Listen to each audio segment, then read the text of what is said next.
دا وګورئ موږ به پیله یو پوښته کې کړل، اوس دا ډبل شو که نه، نو دا پکې واش بیسن راغو، دا پکې بار پوینټونه ووتل، جنرل بیسن دی، او دا پکې د انډین کموډ دی، دا پکې انګلیش کموډ دی، دا پکې وال شاور راغو.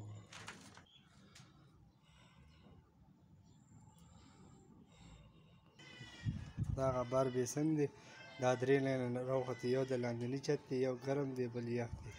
دا دلته کې ګریزر شو، دا دوه والو شي، یو لاندې چت دپاره او دا بل بره چت دپاره. بل دلته کې یو پوینټ تاسو ته ښیم، دا چې کوم دی دا ګرم لاین دی که نه، دا ګرم لاین دی. ټیک شو جي.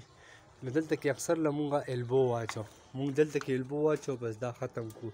اصل کې دلته ټي اچول پکار دی. ټي اچول دلته ځکه پکار دی چې تیر له لیل بره وخیږي که نه.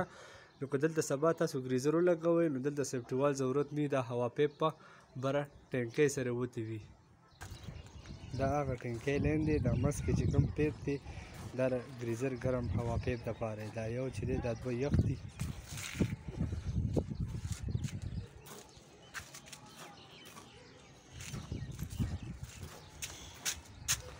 دا وګورئ ښه مخ دی.